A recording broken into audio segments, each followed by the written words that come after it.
El 9 de junio de 1971, un sacerdote colombiano desapareció de una pequeña aldea de Panamá.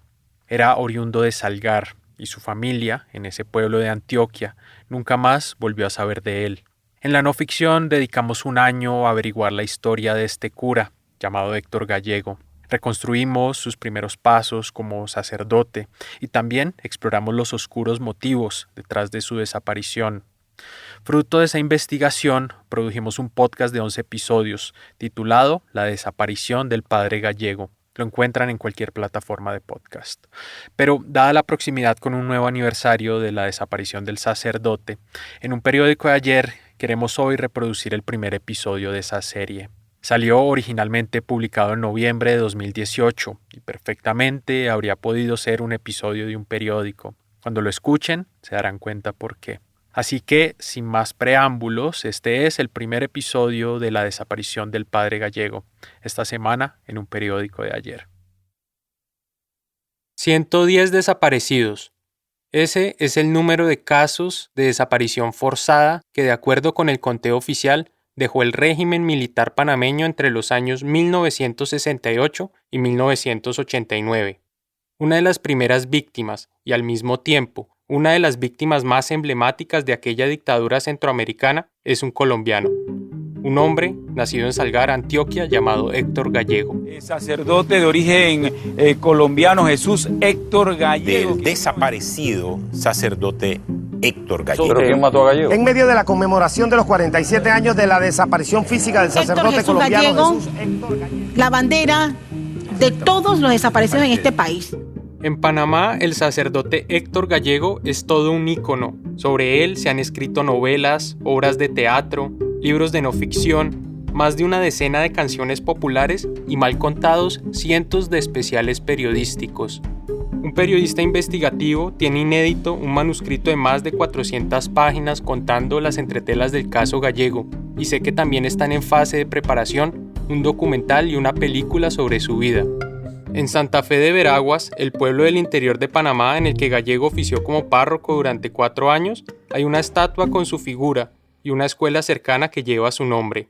Además, la organización más importante que reúne a las víctimas de la dictadura militar lleva el nombre del sacerdote colombiano, COFADEPA HG, Comité de Familiares de Asesinados y Desaparecidos, Héctor Gallego.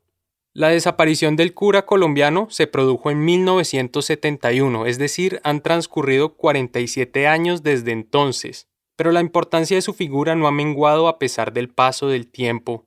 Gallego, por el contrario, se agiganta, se vuelve una leyenda. En Santa Fe, muchos campesinos llevan una imagen suya en su billetera o la cuelgan en alguna pared de sus casas o sus negocios.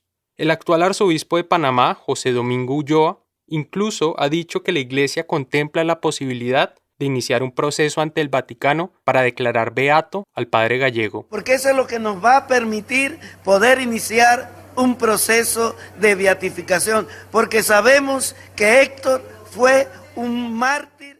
Pero lo raro, lo insólito, es que mientras todo esto sucede en Panamá y la iglesia de ese país habla de un plan para llevar a los altares a un sacerdote colombiano, en su país de origen son muy pocas las personas que están familiarizadas con su historia. Su nombre no le dice nada a la gran masa de católicos en el país. Si uno se da a la tarea de hacer un sondeo nacional sobre los religiosos más recordados, lo más probable es que destaquen nombres como Camilo Torres, el cura guerrillero, el padre García Herreros del Minuto de Dios, la madre Laura y si acaso el ultraconservador antioqueño Monseñor Builes. Pero de Gallego nada. ¿Quién es ese señor? Y es que ni siquiera en el Seminario Mayor de Medellín, donde Gallego estudió y se ordenó como sacerdote, parecen estar muy al tanto de la suerte de su exalumno. Él se graduó del seminario en el 67. Nuestra productora, María Pía Volgemuth, trató de averiguar si había quedado algún registro de su paso por el seminario, pero no consiguió nada. Igual de esa época, yo no creo. ¿No? Dime, ¿cómo se llama él para que me pregunten? Sacerdotes colombianos que han llegado a Panamá en misión se han llevado la sorpresa que un cura antioqueño, cuyo nombre jamás habían escuchado, goza de una inmensa recordación entre la comunidad católica de ese país. La historia del padre Héctor Gallego la vine a conocer acá, en Panamá. con la gente pues de mi parroquia. Ese fue el caso de Julián Marino Nieto, un sacerdote ordenado en Jericó y quien hoy es párroco en una comunidad en La Chorrera, un distrito del oeste panameño. Propiamente en Colombia nunca escuché hablar del padre Héctor Gallego, o de pronto de Soslayo, lo mencionaron de pronto cuando se hablaba de la teología de la liberación o algo. En Colombia prácticamente no se conoce mucho la obra del padre Héctor Gallego. La idea de un sacerdote venerado como un mártir en el extranjero, pero completamente borrado del acervo religioso de su país natal, me resultó inquietante desde el primer momento en que escuché hablar de Héctor Gallego. Me pareció insólito que el drama de su desaparición se mantuviera desapercibido en Colombia, pese a tratarse de uno de los episodios más emblemáticos de una dictadura extranjera y un caso sobre el cual todavía la sociedad civil y la comunidad católica panameña siguen reclamando verdad y justicia. Entonces comencé a hacerme preguntas que me ayudaran a entender el porqué de esa asimetría. Por ejemplo, si la prensa colombiana de la época había informado sobre la desaparición del padre Gallego, si le había hecho seguimiento a la noticia y en qué momento la había sacado de su radar. Quería averiguar también qué acciones había tomado el gobierno colombiano a nivel diplomático para esclarecer este caso, si es que había tomado alguna. Además, me preguntaba si el cura Gallego no tendría acaso familiares vivos, si bien no hijos, posiblemente hermanos, tíos o primos, personas que en privado aún sufren su ausencia y lo añoran. Durante varios meses he venido recolectando información para responder a esos interrogantes y reconstruir las piezas de la vida de Gallego. Ahora quiero compartir mis hallazgos con todos ustedes. Desde la No Ficción Podcast, esto es La desaparición del padre Gallego. Soy Juan Serrano. En este y en los siguientes episodios voy a contarles la historia del sacerdote Héctor Gallego, la historia de un hombre considerado un mártir en Panamá y completamente olvidado en su país de origen. Decirlo, ¿por qué se llevan a ese hombre así? Rompimos el sistema. Yo reconozco que rompimos un sistema. Mi papá decía eso, mi papá me decía, Héctor se murió y acabó con todos nosotros. Yo sentí la voz de él, que me llamó duro, Nubia. Todo lo bonito de la familia se lo llevó la tragedia de Héctor. El grito de la iglesia y del pueblo panameño ha sido siempre, Héctor, ¿dónde estás? Primer episodio, el secuestro. Toda desaparición forzada comienza a ejecutarse con un secuestro, un momento en que la víctima pierde su libertad y su vida, o lo que le queda de ella, ya no está en sus manos, sino que comienza a depender de la voluntad de sus captores. Serán ellos los que decidan cuál es el siguiente paso, si prolongan su suplicio o lo ejecutan a la mayor brevedad y luego callan sobre el lugar en el que entierran o arrojan su cuerpo. Secuestro y ocultamiento. Esas son las dos fases que comprenden la desaparición forzada. En lo que respecta al caso de Héctor Gallego, sobre lo segundo existen versiones tan variadas como contradictorias. Hasta el día de hoy sigue siendo un misterio el paradero de su cuerpo y cómo fueron sus últimos instantes de vida. Hay versiones, sí, versiones de las que además hablaremos a lo largo de este podcast, pero nada que pueda asegurarse a ciencia cierta. En cambio, sobre el secuestro y sobre los últimos instantes de libertad del sacerdote colombiano, ha habido todos estos años una única versión. Es la que tiene en el pueblo de Santa Fe el campesino Jacinto Peña. Buenas tardes. Buenas tardes. ¿Esta es la casa de Jacinto Peña? Sí. ¿Qué tal? En junio de este año se estaba conmemorando el aniversario número 47 del secuestro de Héctor Gallego. Decidí aprovechar la ocasión para viajar a Santa Fe y de paso entrevistar a Jacinto. Al llegar a su casa, una casa campesina de 2 plantas con fachada de color salmón, un detalle en la entrada me llamó la atención. Una fotografía del padre Gallego en una hoja tamaño oficio, pegada en una ventana contigua a la puerta. Por eso yo coloqué esa fotografía aquí y la tengo en cuadro acá, porque para mí no se puede olvidar a Héctor. Jacinto es un hombre chaparrito, delgado y está próximo a cumplir los 80 años, que sería la misma edad que tendría el padre Gallego si aún estuviera vivo. Cabe la casualidad que yo y Héctor éramos casi de la misma edad. Héctor nació el 7 de enero de 1938 y yo nací el 13 de agosto de 1938. En los últimos 47 años de los 80 que tiene, Jacinto ha tenido que revivir cientos de veces los detalles de lo que sucedió la noche del 9 de junio de 1971. Se lo ha contado a periodistas, a escritores, a sacerdotes, a amigos, a investigadores judiciales, a curiosos. La semana que lo entrevisté, ya había tenido que contarle la historia a una periodista de Ciudad de Panamá, y al día siguiente del turno mío, ya tenía agendado otro encuentro. De tanto repetir la historia una y otra vez, los detalles de esa noche se conservan intactos en su memoria, a pesar de los años. De acuerdo con Jacinto, el 9 de junio el padre Gallego llegó a su rancho campesino en horas de la noche.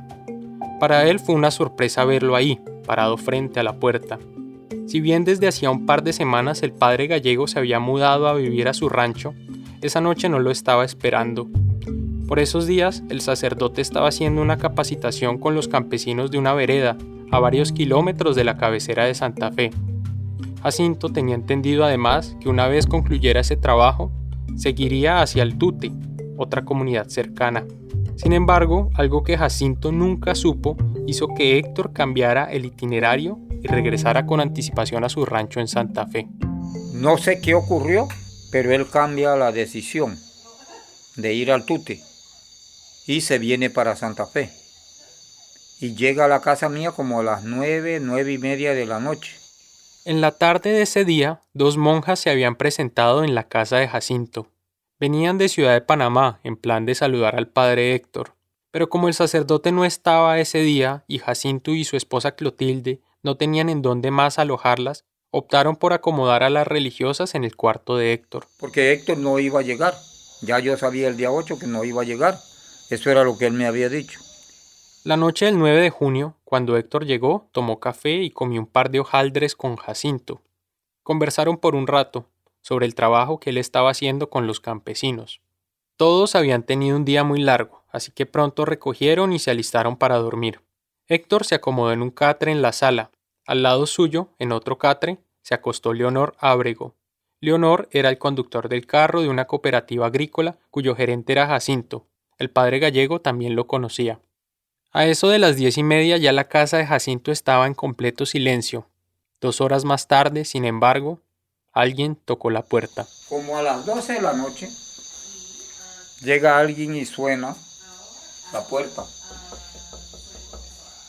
Yo oigo la puerta, pero yo no contesto. Todos en la casa, a excepción de las monjas, se sobresaltaron con el llamado. Jacinto, su esposa Clotilde, Leonor y por supuesto el padre Héctor, que fue quien abrió la puerta. Y Héctor está muy cerca de la puerta, aquí así pues, aquí así. La puerta abre así. Para aclarar, Jacinto ya no vive en la misma casa de entonces, pero aquella y la primera planta de la de ahora comparten una distribución similar. La entrada da directamente a la sala y a la derecha de la puerta se sitúa el cuarto matrimonial. Por eso Jacinto aprovecha el espacio actual para recrear delante mío la escena tal cual la vivió 47 años atrás. Así. Y como él está aquí, él despierta. Ahí al lado de la puerta. Aquí al lado de la puerta. Él entreabre la puerta porque el catre no lo dejaba pasar más. Él entreabre la puerta así. Hay un tipo parado aquí y un tipo parado acá. O sea, a los 2 costados. A los 2 costados de la puerta. Jacinto asomó la cabeza desde su cuarto, pero no logró distinguir la cara de ninguno de los hombres. El lugar estaba completamente a oscuras y el cuerpo de Héctor se interponía en su vista hacia la calle. Yo estoy aquí atrás, ya parado, pero estoy muy cerca de Héctor, pero no puedo ver Héctor. No hay luz, no hay nada. Yo no puedo ver las personas que están aquí, ni el otro que está aquí, porque Héctor tiene la puerta aquí. Los 2 hombres se identificaron como agentes de la Guardia Nacional y le dijeron a Gallego que tenían una orden superior de llevarlo con ellos. Y este tipo le muestra documentos y le dice pues de que el jefe de él lo manda que él lo conduzca, lo lleve a Santiago porque él necesita hacerle unas preguntas. Santiago es la capital de la región de Veraguas. Está a una distancia de 57 kilómetros desde Santa Fe. Pero en esa época, la vía entre los 2 puntos era un camino de trocha, en un estado tan lamentable que hacer el recorrido podía tomar cerca de unas 5 horas. Frente a la orden en su contra, Héctor no hizo gestos de sorpresa. Tampoco se mostró indignado por la manera en que estas personas habían irrumpido en medio de la noche. Simplemente les pidió a los policías, de manera cordial, que le dieran plazo hasta mañana para presentarse en el cuartel. Entonces Héctor le dice, no, dígale a su jefe que yo bajo mañana.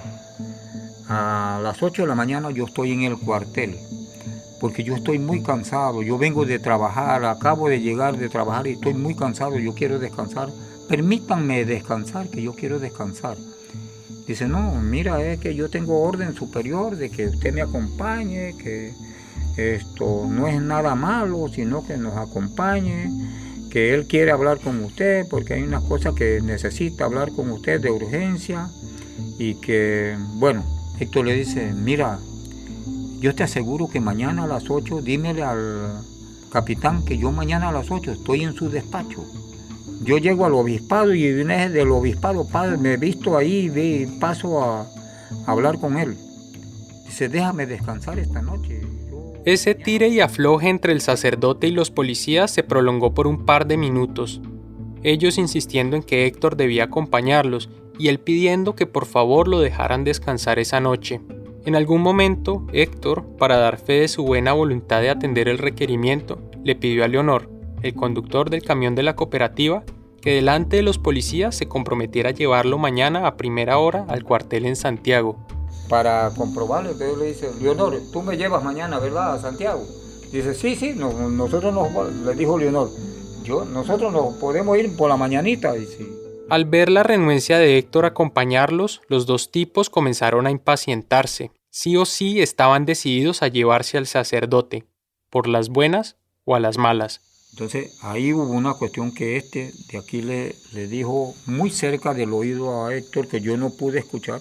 El que estaba hacia el marco. Hacia el marco izquierdo de Héctor, sí.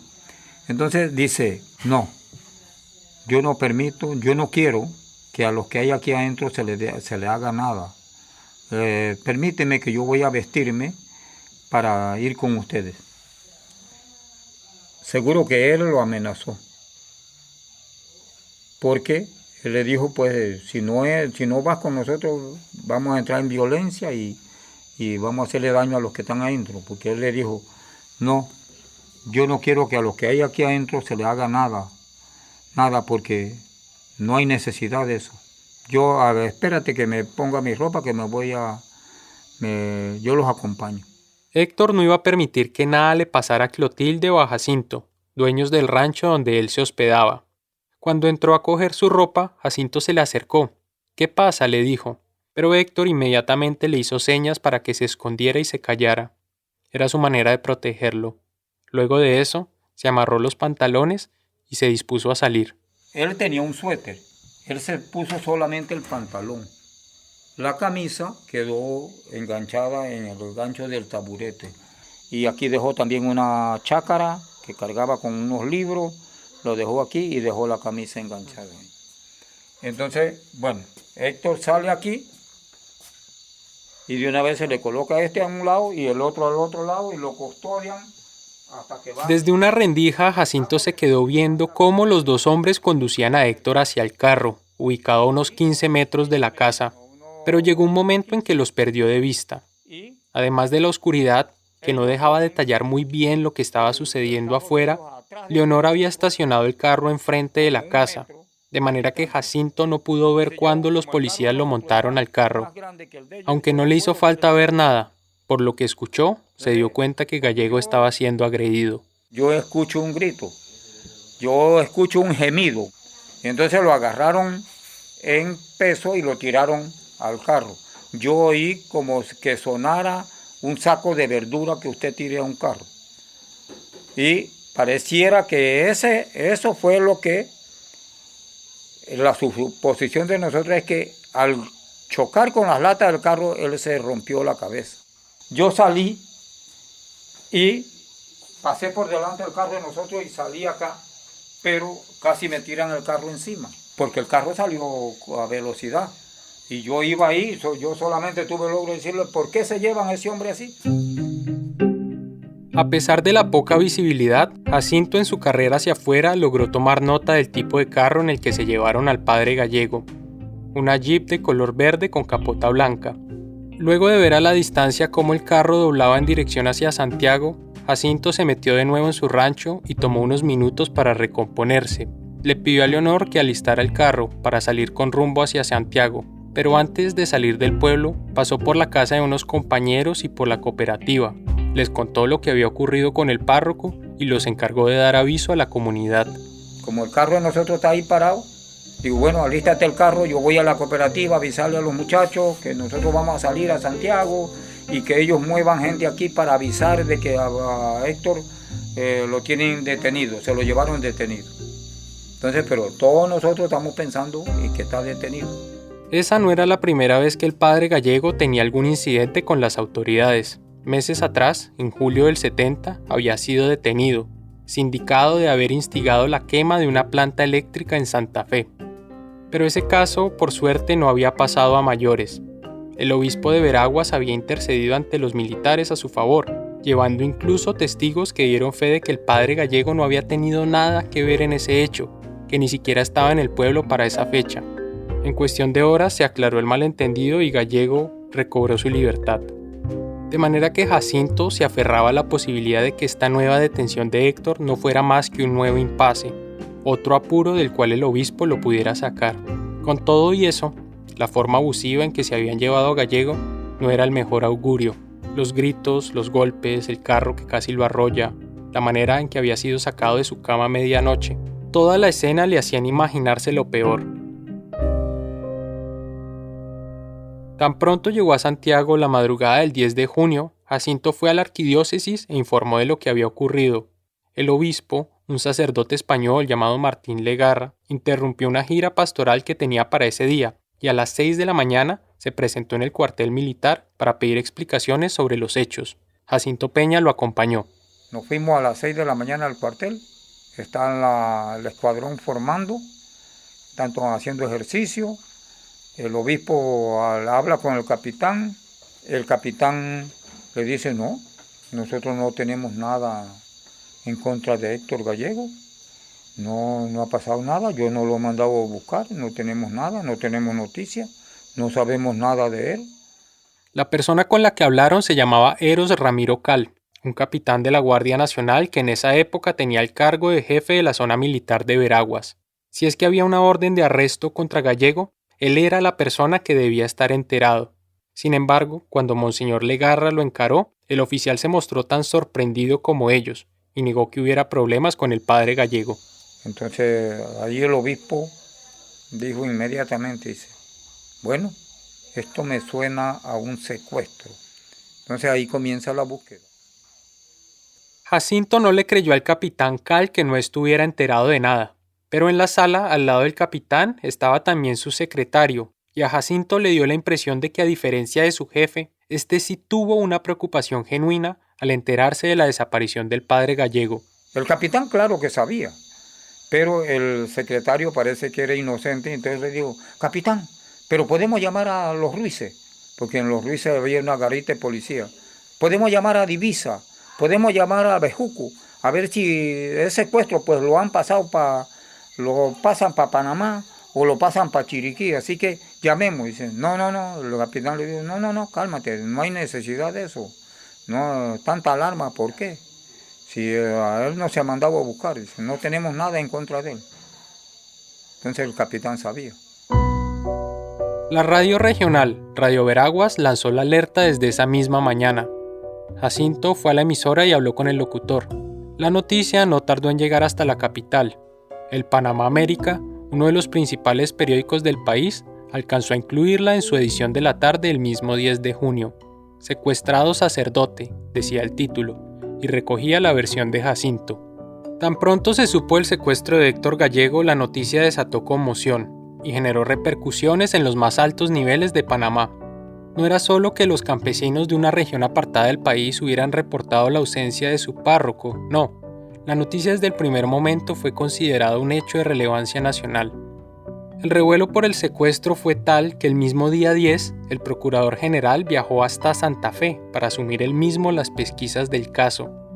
Al lado suyo se trasladó también el director del Departamento Nacional de Investigaciones, del DENI, que era la unidad criminalística. Es decir, las cabezas de la investigación penal del país se encargaron directamente de la cuestión. Mientras tanto, la iglesia panameña comenzó a desplegar todo su aparato y a ejercer toda su influencia para conseguir la devolución con vida del sacerdote colombiano. En alocuciones que eran transmitidas por las cadenas de radio y televisión nacional, el arzobispo de Panamá, Monseñor Marcos Gregorio Magrat, le rogaba compasión a los captores de Gallego y le encomendaba a los fieles católicos incluirlo en sus oraciones. De igual manera, en las horas posteriores al secuestro, Monseñor Magrat se reunió con la cúpula del gobierno para hablar del caso. Jacinto Peña señalaba que el secuestro había sido de autoría de agentes oficiales, o al menos de personas que se habían identificado en su rancho como tal. Luego lo normal era que el gobierno rindiera explicaciones. Sin embargo, el gobierno negó cualquier vinculación con el secuestro. La actitud desde el minuto 1 fue: nosotros somos ajenos a todo y estamos tan sorprendidos como cualquiera. Incluso los militares no descartaban que el secuestro del sacerdote colombiano fuera parte de un plan de la oposición para desestabilizar el país. El propio general Omar Torrijos, comandante de la Guardia Nacional, no escapó a esta actitud de no tenemos idea de nada. En la tarde del día 10, el líder máximo de la denominada Revolución Panameña recibió al arzobispo Magrat y le dijo que estaba haciendo todo lo que estaba a su alcance para establecer el paradero de Gallego, un sacerdote que además él había tratado en persona y por quien decía tener una gran estima. De acuerdo con un comunicado difundido al cabo de la reunión entre Torrijos y Magrat, para el gobierno era singularmente grave el secuestro de Gallego, por tratarse de una figura que, abro comillas, goza de la profunda estima del campesinado, del gobierno y del público en general por su sacrificada labor religiosa y social, cierro comillas. De manera que el secuestro del padre Gallego se estaba convirtiendo en un escándalo político en Panamá. Al final, fue solo cuestión de días para que la noticia trascendiera también en Colombia y la familia Gallego, en Salgar, Antioquia, se enterara de lo sucedido. Una pausa y ya regresamos.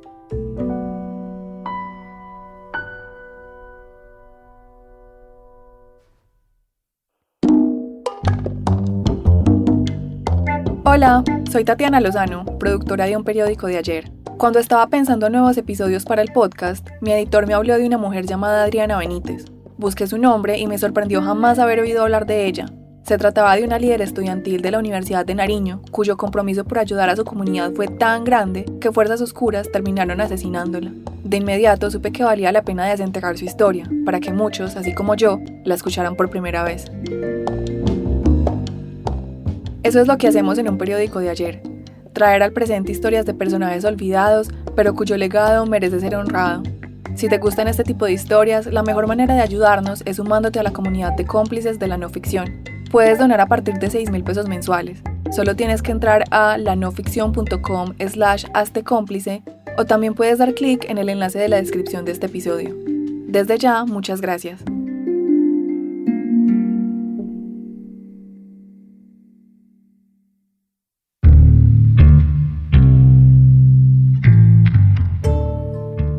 Hola, les habla Miguel Reyes.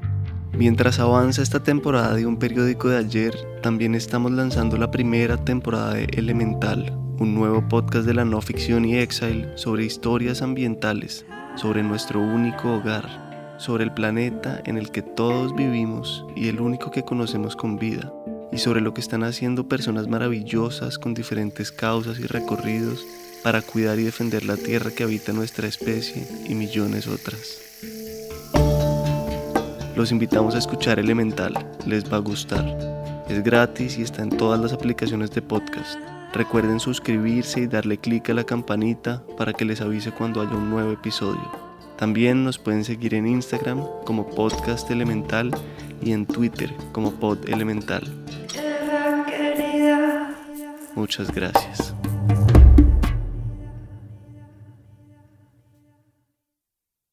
Cuando comencé a buscar información para esta historia, una de las primeras cosas que encontré fue una entrevista con una hermana del sacerdote, Edilma Gallego. Esta mañana estoy con Edilma Gallego. Edilma Gallego es hermana del desaparecido sacerdote Héctor Gallego. La entrevista dura casi media hora. Atenógenes Rodríguez, su entrevistador, es uno de los periodistas más conocidos en Panamá. No viene a cuento decir ahora qué dijo Edilma en esa ocasión. Solo diré por lo pronto que luego de escuchar su testimonio, sentí la necesidad de buscarla y hablar con ella. Quería saber qué había significado para su familia la desaparición del padre Gallego y de qué manera había impactado la vida de todos ellos. Ella ya había contado algo de esto en la entrevista, pero quería ahondar más. Se me metió en la cabeza la idea de que ella era una pieza clave para armar esta historia. Edilma vive en Panamá hace casi 20 años y gracias a un periodista de ese país pude contactarla. Primero hablamos por teléfono, pero luego en mi visita a Panamá en junio de este año logré entrevistarla frente a frente. Edilma tenía 10 años cuando su hermano Héctor fue secuestrado. Ella era la menor de 11 hermanos y por ende la que menos tiempo había compartido con él, sobre todo porque los últimos años Héctor se había mantenido fuera de casa, primero en el seminario y luego en Panamá, ya convertido en sacerdote. Siempre recuerdo a Héctor como el que venía de vacaciones y llegaba a la casa y era una fiesta, una felicidad muy grande. Él era una persona muy alegre, era sumamente alegre, de esa alegría contagiosa, bromista, le gustaban las bromas pesadas, siempre estaba feliz y siempre llegaba para épocas de Navidad.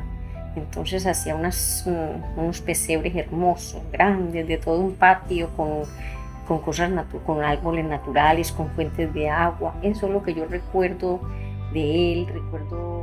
Nadie en la casa de los Gallego permanecía ajeno a la presencia de Héctor. Siempre que llegaba de vacaciones se inventaba juegos para sus hermanos o ponía en práctica su repertorio de bromas y ocurrencias. Bañaba a la gente, hacía mímicas. Una mañana llevó a sus hermanos a una cañada honda y boscosa, les asignó una vocal a cada uno y le pidió que la gritaran al unísono.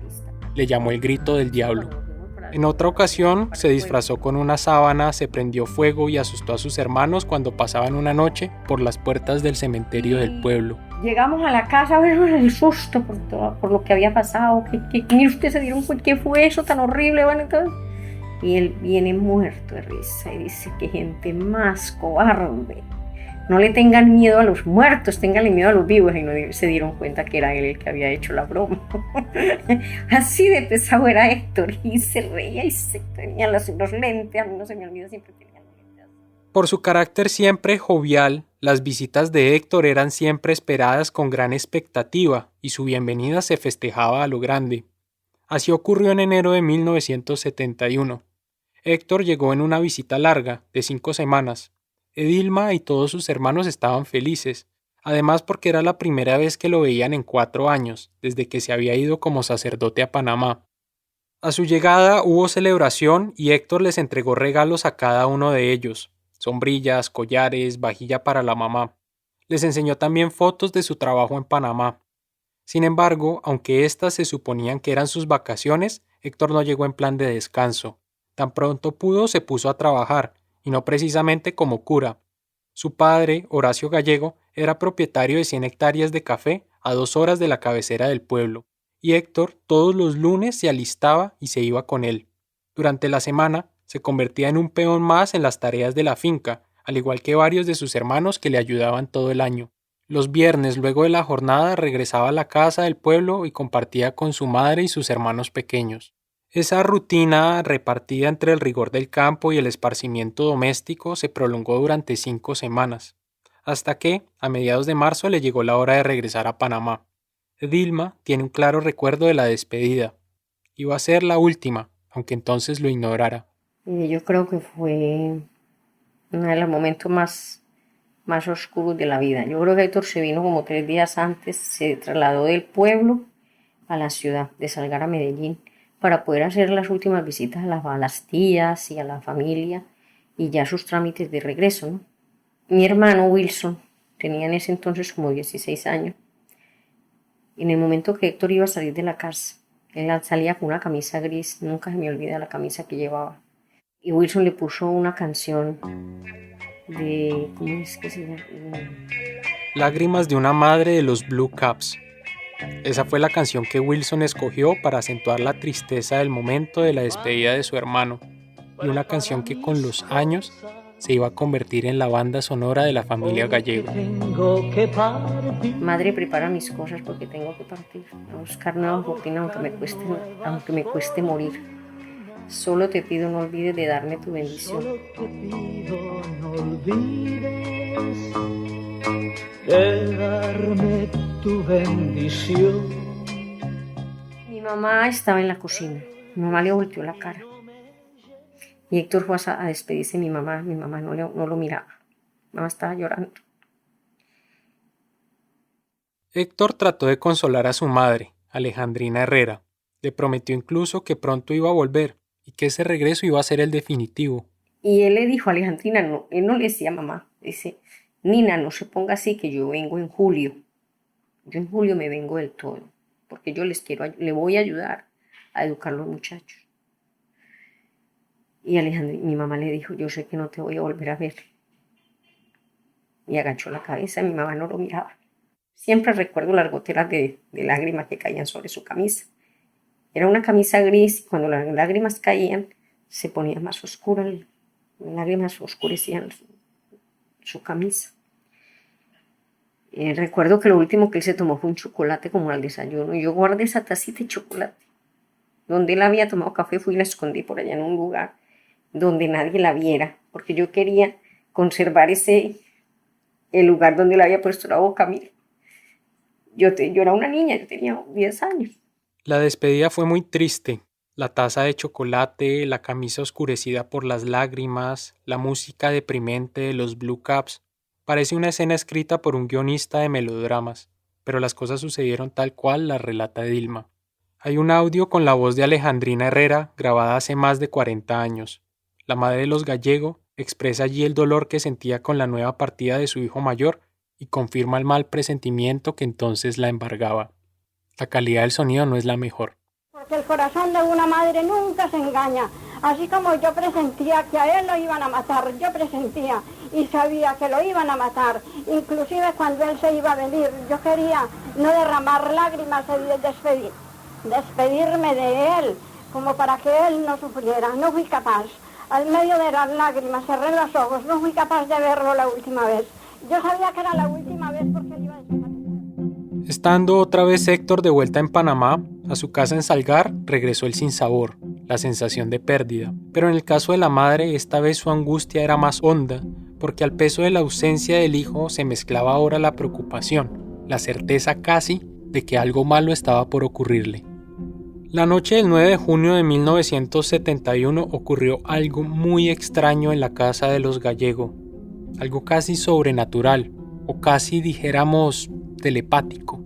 Poco antes de la medianoche, mientras a miles de kilómetros de distancia Héctor era conducido en un jeep con rumbo incierto, una de sus hermanas menores, Nubia Gallego, comenzó a tener pesadillas. Edilma, con quien compartía el cuarto Nubia, la dio despertarse en medio de la noche en una crisis nerviosa. Mi hermana y yo dormíamos en una habitación. Mi mamá dormía en la otra habitación como en un segundo nivel y había una ventanita que daba al cuarto de nosotros. Entonces Nubia empezó a llorar, a gritar. Y mi mamá le dijo, Nubia, ¿usted también escuchó? Y dice Nubia, sí mamá. Y dice mi mamá, a Héctor le pasó algo, Héctor me llamó. Entonces Nubia lloraba y decía, mamá, es que yo sé que está pasando una cosa muy horrible, pero yo no sé qué es. Había una señora que se llamaba Eladia, que era la que le ayudaba a mi mamá. Y Eladia se levantó, yo viendo a Nubia con esos nervios tan fuertes, Eladia se levantó a hacerle un té para que se calmara. Y fue como una noche muy tétrica.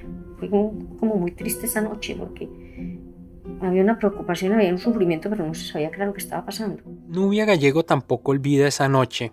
Aún recuerda ese grito agónico de su hermano pronunciando su nombre. Ese grito que se filtró a través de su sueño, en el mismo momento en que, como luego descubrió, Héctor había perdido su libertad y estaba siendo agredido por sus captores. Hablé con ella por teléfono. Yo sentí la voz de él, que me llamó duro, Nubia, una voz por allá en eco. Entonces yo me levanté sobresaltada, yo dije, estoy soñando, ¿qué pasó? Y al otro día yo le conté a mi mamá, mira lo que me pasó, y me dijo, sí, yo también escuché esa voz. O sea, que fue cuando a él le dieron el golpe en la cabeza. Yo no entiendo eso. Si fue en la persona que alcanzó a pensar en ese último segundo, ¿qué pasó? En todo caso, eso me sucedió a mí. En la mesa del desayuno de la mañana siguiente, Alejandrina Herrera agregó otro detalle. Dijo que en su sueño no solo había escuchado la voz de su hijo, sino que también había sentido el sudor de Héctor. O sea, cuando Héctor caminaba, venía de la finca sudoroso, siempre está su sudor fuerte. Mi mamá dice que ella sintió que Héctor se sentó en la cama y ella sintió ese sudor. Entonces ella tenía un presentimiento. Si ya desde el mismo día de la partida de Héctor, Alejandrina permanecía intranquila, es de presumir que luego de esta noche de pesadillas, sudor y lágrimas, estuviera aún más alarmada que de costumbre. Y lo peor de todo era que no había forma de descartar nada, porque Héctor en Santa Fe no tenía teléfono y la única vía de comunicación con él era a través de cartas, pero cartas que tardaban en promedio en llegar 3 semanas a su destino, de manera que no quedaba otra opción que esperar. Y fue en medio de la resignación de no poder tener noticias suyas en un corto plazo que la familia Gallego recibió la noticia del secuestro. La mañana del 11 de junio, Edilma se alistaba para irse a la escuela cuando escuchó que alguien tocaba la puerta de la casa. Era un joven conocido del pueblo que llevaba consigo un ejemplar del Colombiano. Y en el Colombiano decía, secuestrado sacerdote colombiano, teme obispo panameño. Y yo le voy a hablar que de la puerta de la calle a la cocina siempre estaba retirado, estaba la sala, después seguían como 3 cuartos más allá, más el comedor y la cocina, estaba retirado. Y mi mamá hizo un exclamó y dijo, ¿qué le pasó a mi muchacho? Y yo con el periódico en la mano. Consulté el archivo del Colombiano y el titular que aparece en la portada del 11 de junio es casi idéntico a como lo recuerda Edilma. Secuestro de sacerdote, teme obispo panameño. Con esas 6 palabras, la familia Gallego terminó angustiada y desesperada. El artículo además no aclaraba mayor cosa. Solo decía que presuntos agentes oficiales habían sacado a Héctor a la fuerza en medio de la noche y que su paradero era incierto. En fin, lo que ya sabemos. Secuestraron a Héctor, esa palabra no se había escuchado. Yo nunca había escuchado esa palabra. Y si la había escuchado había sido como muy remota. En las horas siguientes la voz se esparció por todo el pueblo y claro, como sucede en estos casos, la casa de los Gallegos se volvió el sitio de encuentro de familiares y allegados. Y se vivió un duelo, un velorio sin muerto. Eso era muy duro, eso era algo terrible. Secuestrado, que lo secuestraron, que dónde lo tendrán. Ese día era con emoción, la gente llegaba a saludar a mi mamá, a hablar con ella. Y mi mamá como que era algo muy difícil, ¿verdad? Y te digo la verdad que era algo indescriptible. Era una soledad, era una angustia. El hecho de vivir en un pueblo tan aislado como Salgar volvía la situación aún más dramática. Los hacía sentirse aún más impotentes. Por eso, desde el mismo viernes que se supo la noticia, el padre de Héctor y algunos de sus hermanos mayores se fueron directamente para Medellín. La idea era tocar las puertas de las autoridades, de la iglesia y de los medios, tratar un poco de agitar el avispero. Mi mamá se la pasaba con la grabadora o con el radio escuchando a ver si de pronto en algún momento daban noticias. Ella no se separaba de las radios a ver qué noticias podía escuchar porque era como la única forma de tener alguna información. Tanto Edilma como Nubia eran unas niñas apenas, y para ellas lo más terrible de todo era ver a su madre tan decaída. No comía, casi no dormía, solo rezaba y se mantenía prendida al radio. No, ella no lloraba. Yo recuerdo de mi mamá que ella no lloraba. Ella era con una camándula en la mano todo el tiempo en un rincón y pasaba horas, días, noches. No, ni se acostaba, creo. A veces uno veía que la llevaba uno, venga mamá, acuéstese. Y se acostaba un ratito y yo, ¿para qué no acostarse? No es capaz de dormir. Alejandrina Herrera tenía casi la certeza de que algo malo estaba por sucederle a su hijo Héctor, como se lo escuchamos decir hace un rato. Pero la pregunta es, ¿conocía ella de alguna amenaza concreta contra él? ¿Le había dicho que su vida corría peligro en Panamá? ¿O era, por el contrario, una simple intuición materna, apenas una corazonada? Y por cierto, ¿quién podría estar interesado en hacerle daño al sacerdote colombiano? Si quieren conocer las respuestas a estas preguntas, los invito a escuchar el resto de la serie de la desaparición del padre Gallego. La encuentran en cualquier plataforma de podcast y también en nuestro sitio web, lanoficción.com. Cuando este mensaje de Cristo nos muestra que esa realidad está en contradicción con el mensaje de Cristo, el compromiso es un compromiso de cambio precisamente para que esos principios del Evangelio puedan realizarse, precisamente porque la realidad está en contradicción con ellos. Si estábamos deservando arroz, él pedía un machete y él deservaba arroz. O no importaba que su ropa se le ensuciara, no importaba. O sea, con una capacidad de trabajar, de caminar, de esforzarse físicamente, que cualquiera no lo hace. Yo, personalmente, dentro de mí lo declaro santo. Héctor para mí es un santo. La situación de hoy es una situación de hombres que dominan y de hombres dominados, y los que estamos dominados, pues estamos siempre dependiendo, tratando de depender de cualquiera de los sectores que dominan. La desaparición del padre Gallego fue escrita e investigada por mí. María Pía Volgemuth fue la asistente de producción. La edición y el diseño de sonido de esta nueva versión son de Daniel Díaz y Valentina Fonseca. En esta ocasión, la carátula del episodio es obra del polifacético Daniel Díaz. Si tienen comentarios o sugerencias, nos encuentran en redes sociales. Estamos como @lanoficción en Instagram y Twitter.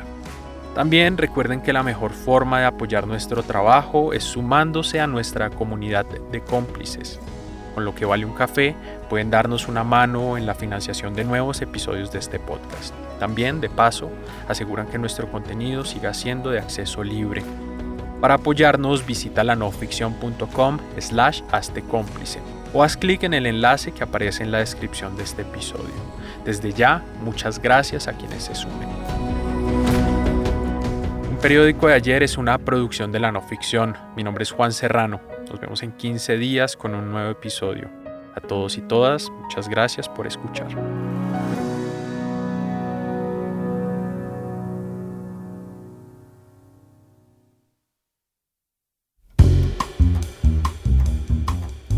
Hola, quiero contarles de una aplicación llamada Podimo. Es una plataforma en la que pueden escuchar cientos de podcasts que no van a encontrar en ningún otro lugar. 2 shows de La No Ficción, de hecho, solo los encuentran allí. Se trata de Medalla de Plata y No Monógamos. El primero cuenta historias de derrotas y reveses deportivos y el segundo habla de amor y corazones rotos en relaciones que se salen del molde. Para que más oyentes de La No Ficción accedan a esta parte de nuestro contenido, los amigos de Podimo quieren ofrecerles un descuento especial. Por solo 99 céntimos de dólar, ustedes van a poder disfrutar de todo el catálogo de Podimo durante 3 meses. Esta oferta irá hasta el 11 de junio. Yo de ustedes aprovecharía. En la descripción de este episodio encuentran el link para suscribirse a Podimo con este precio especial.